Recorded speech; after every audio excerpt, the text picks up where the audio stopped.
Hi, my name is Sean McLean, and welcome to my YouTube channel, Think Hard, Write Hard. So this channel has been is dedicated to the idea of trying to document the thoughts and processes I did when I just recently completed my 95,000 word thriller, neo-noir, The Devil in the Blue, which should be coming out in the next month or so. And the part of these series, I'm trying to put together the things that I think work for me and that I think that can work for others, particularly those over the age of 50. The general question is, can you write a novel over the age of 50? And as the topic of this video suggests, the question I'm answering today is, can the creative process, can creative writing be taught? That question, I think, is asked, at any age, but in particular, I think it's an applicable question to people over the age of 50. But as I researched for this video, I did think a lot about it and the best way to try to approach it. And I started out by removing a few books from my shelf on writing, books on writing. And when I started refreshing my memory on them, I did narrow them down to two. I have probably 5 or 6, some classics, and then I have a couple that I think I'm going to, at least I'm going to use the word recommend, but at least say that I think of the lot, generally in the marketplace, these two are the best. But after doing that, I am going to move to part 2 of the video, which is a more fundamental question on the creative process. I don't know if the question actually matters. And it was going to sound defeatist, and it shouldn't be. In fact, it's probably the opposite, that it should be encouraging to anyone trying to write. But first, I do want to stick to the topic of the video, so I'm going to go through the question of, can creative writing be taught? So I actually don't have the answer. I want to break it into 2 parts. So there's creative writing, the act of creation, what's a novel on the page, what's new, and versus the technical part, the mechanics of writing. And it's important to break those into 2 parts. So there's a creative portion and the mechanics, the technique. I think I want to start with the technical part first, because I think that's the easiest to answer and probably has the clearest answer, which is, can technical writing be taught? Yes, I would say it absolutely can be taught. Now, clearly it's going to be a matter of degree, I think, on aptitude and desire to be better at technical writing, technical parts. But things like, grammar and, punctuation and certain style things, I don't want to use the word rules, but those guides/rules are the easiest to teach because they're the most objective. It's less about art than it is about mechanics. And mechanics are critical because everything in the end, all writing, creative, no matter what the version of writing is, it's technical. First, when you put your ink to paper or hands to your keys on the keyboard, that is technical. The first word you type, that's technical. It's artistic too, but no matter what happens, it's technical first. And I think that is the most teachable because it's the most objective. It's the one that has the most rules and guidance attached to it. So that can be taught. And I was not an English major. I was a philosophy major, and I became a lawyer. And in that process, there was a lot of technical writing for sure. Writing as a lawyer there's an art to it as well. There's the art of persuasion and rhetoric, which I think is critical. But the technical writing is probably most important because there are certainly in some types of legal writing, it's very rule oriented. But even in just letters and things, it's about the art of persuasion. But being technically and grammatically correct and factual is at least as important, probably the most important thing. But so this video, any video I will make, is not about the technical aspects of writing. I'm not a grammarian.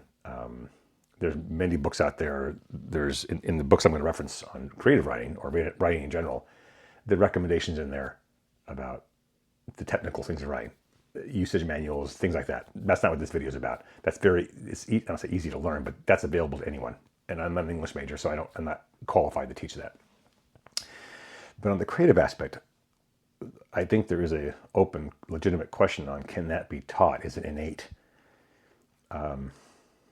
I think the answer is yes, to some degree. I think if you have an inquisitive, curious nature, and you're able to ask the question, what if this, what if that, that's a start. But can you make someone a creative thinker? Can you give them a story? I don't know, because everyone's different. And when you look at a host of writers, their books are so vastly different. I was looking at my bookshelf this morning and I was contrasting, for example, Nabokov versus someone like Charles Bukowski. Nabokov is elegant and lyrical and dense and makes you think. Bukowski, on the other hand, who I admire immensely as a writer, in many ways is crude and simple, and he has very direct sentences. There's not a lot of, again, this is my take, there's not a lot of allusions and hidden meanings in his text, but it's still fantastic writing. But no one could possibly, how could you get in the creative mind of those two people and everything in between? So you have an extreme of Nabokov, and the other extreme, someone like Bukowski or Celine. The vocabulary, the sentence structure, it's so vastly different. It's difficult to even question how you could be a creative writer. How can you teach something like that? I don't think you can. And this is where I'm going into, which I'm going to get to in a moment, is whether it can be taught or even if it matters. But before I move on to part two, I do want to talk about the technical aspects of writing, the process of writing. And so I have two books that I do want to talk about. The first is, and I'm actually hesitant to do this because I'm not a huge fan, but I do have to say, Stephen King's book on writing.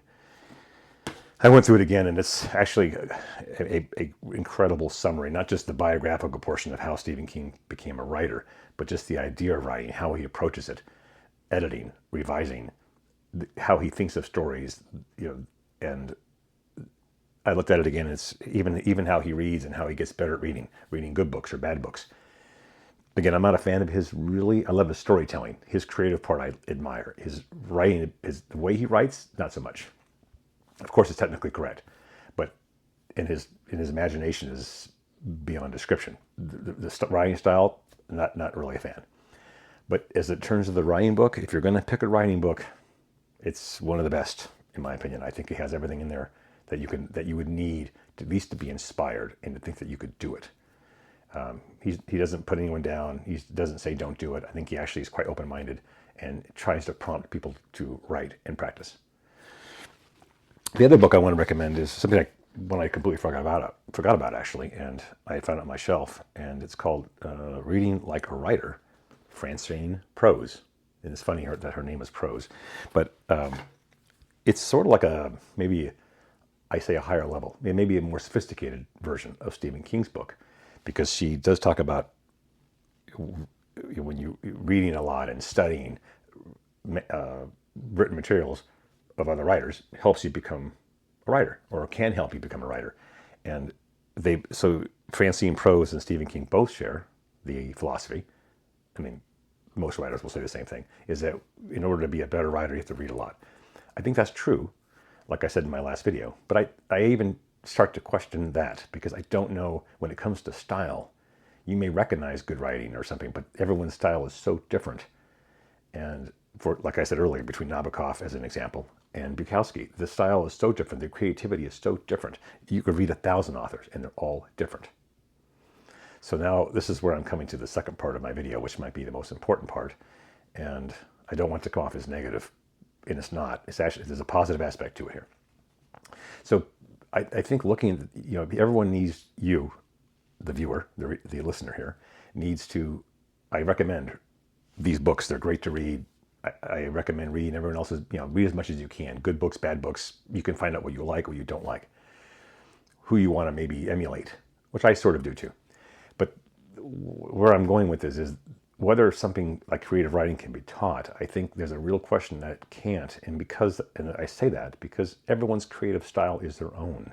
If you try to copy someone's style, it will be a cheap copy.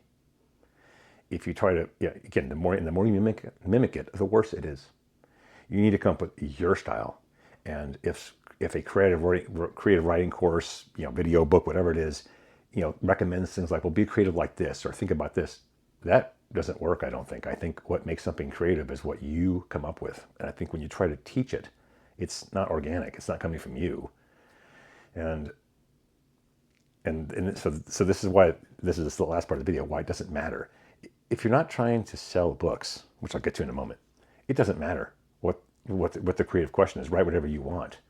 write a short story, write a dirty story. It doesn't matter because it's whatever you're creating. Now you want the mechanics to be correct. That's where I've said earlier, you can teach mechanics. You need to understand what the person's, what you're trying to, you need to communicate to some minimum degree of what you're trying to say.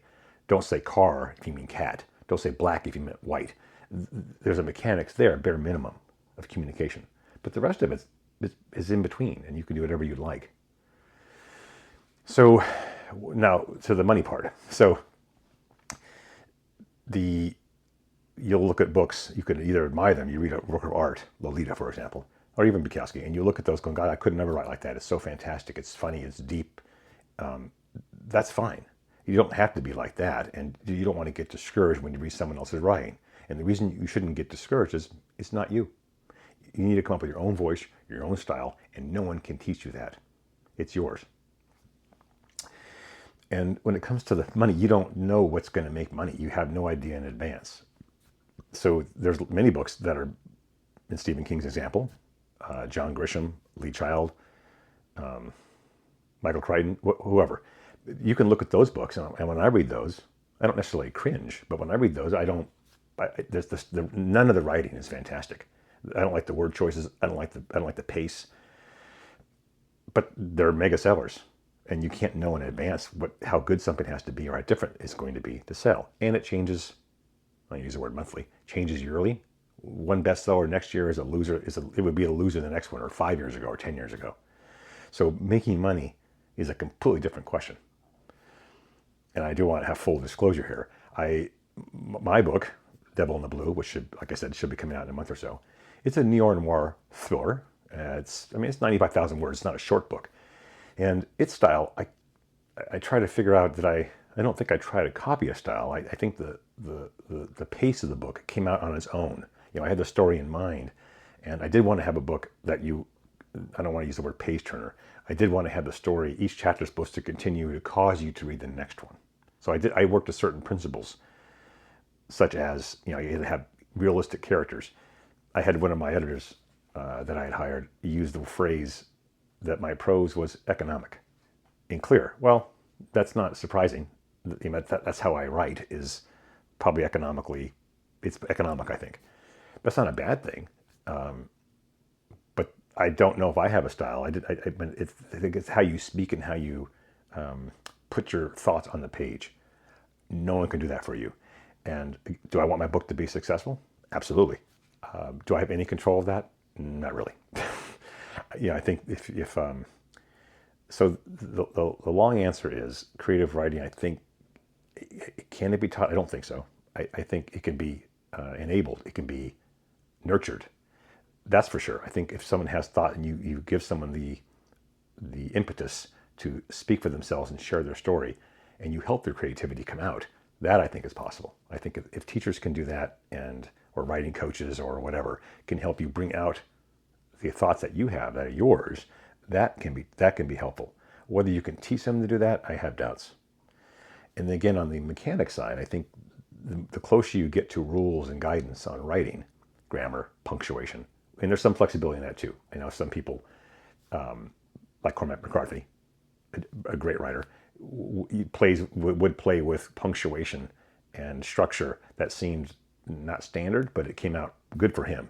So, but for the most part, that's rule oriented. You can teach those things. You can practice those things, and that is teachable. And I think that's where people should focus a lot of their efforts, is making their communication style, the grammar and the punctuation, as standard as you can make it, and not lose your style, for sure, because style is important. But when it comes to the creativity and the style and how you want to express yourself, once you get past the hurdle of mechanics, that's up to you. Don't let someone tell you, write like this, write like that, or write like this if you want to sell. Like I said, you have no control over what's going to sell. A lot of stuff that gets published and makes the most money is the worst written.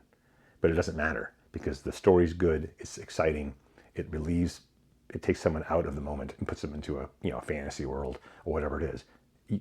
You can't replicate that. And if you do, like I said, it'll just be a cheap Aristotle's version of the original. So as we approach the end of this video, I want to emphasize, people can write. Are you a creative genius? We don't know, because everyone is a different way. But so my recommendation is, don't think you have to copy a certain style or you have to write something that's going to just write. You can write any sentences you want. I'd like to get your opinions in the comments about do you think creative writing can be taught versus mechanics? Do you think creative geniuses are born? Are they nurtured? And any other ideas for future videos, I'd be interested in reading those. So if you like this video, please give it a thumbs up, and I'd appreciate it if you subscribed. And any ideas for videos, I'd be appreciative. Thank you very much.